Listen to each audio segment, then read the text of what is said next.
There's new spells and rituals. In air, there is Dream Painter, which lets you see into controlled dreams. There is Messenger Chikushudo, which allows you to summon an animal that will take a message for you. And Fading Dream, which makes others forget you were there. Very handy if you messed up. I just thought, okay, after that fumble, I'm just going to quickly, no one saw that, right? No one saw what? I don't know. Fire, you have Amateras's Gaze, which makes a ray of sunshine. Fires of Purity, which can set a circle of fire around someone to protect them. Heart of Lady Sun, which is an orb of flame to smite all tainted beings in rage. Fireball! Let's see. In Earth, there's Bonds of the Realms. That is a debuff and strike at creatures of a Gestat realm. So I think you're a Gaki, so I'm going to try this, and it'll debuff you. Emboldened Steed rejuvenates and heals your horse while you're riding it. That's for all those stable masters. Guardian of the Secret Gate. This is the quintessential Kitsu spell that makes an ancestral spirit come and fight for you to help you. We also have Water, which so have Fluid Shadows, which cast shadows around a position. That sounds a very Shosuro thing. Path of Beasts, which gives yourself animal powers of some description. And Rain of 1,000 Lotuses, which is to mend everyone around a target position, which I think is going to make you very popular, if you can do that one. Yep, and then there's a bunch of rituals, not too many. There's a marriage ritual.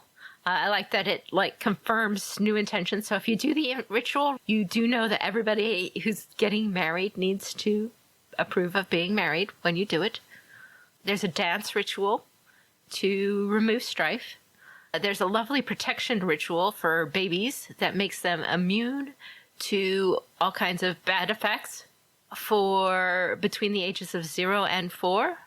And a funeral ritual, body sacred and not decaying, in order to prepare it for cremation. And a moon cultist ritual. That's going to be one of the big things that people have been looking forward to in Celestial Realms is Ishiken and Inversions, which was a big thing. This is void magic, which is a big thing in the old 5R, and people are going to really be interested in how this all works.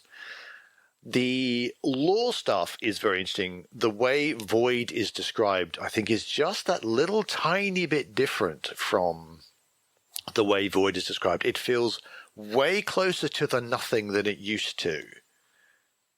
So the mechanics of it, it's void plus theology. If you hit the TN with your successes, then you can look at the other symbols. So you can use opportunities as normal, if you like. You can also, in addition to or instead of, you can actually use blank dice, which can be used for magnitude effects.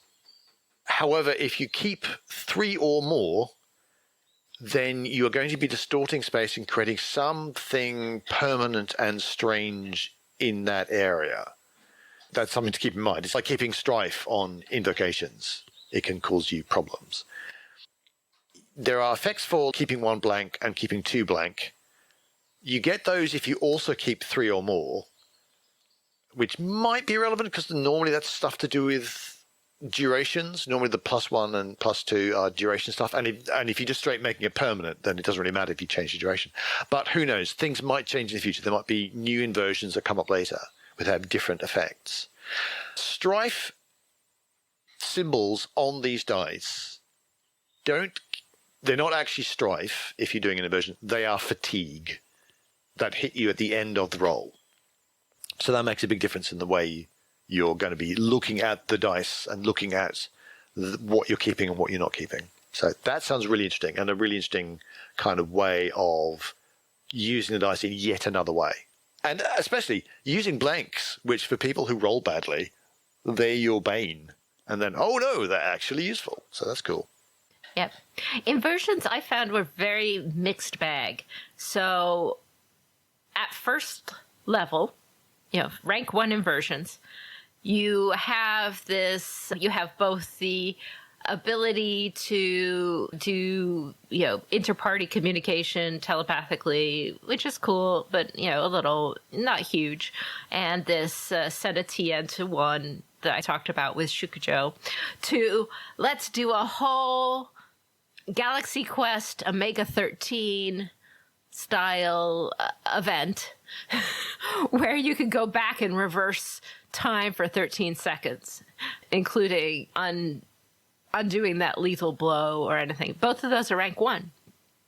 At rank 5, they range from literally just doing your theology and damage to somebody, which is very small, to literally resurrecting someone from the dead permanently. It's just how powerful these effects are going to be in their description is entirely up to the GM, even when there are mechanics, because they are constrained by narrative, by description. They're all over the place. If you're just using raw, that amount of variation between 2 different rank 1s is really wild, and you need to think seriously about what inversions you're going to let your Ishinkin have and when you let them have it. They have to be approached one at a time. I have to say, we're talking about the variability of how powerful these things are. That thing that lowers your target number to 1, inversion, right?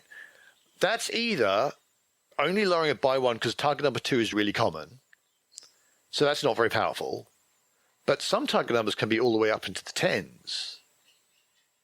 And if you turn that to a 1, that's enormous. So that's really situational on, is that good or is that bad? Or is it... You have to make them work and decide how they are going to work. So just be aware. That's all. Don't say you can have a rank 1 inversion and go.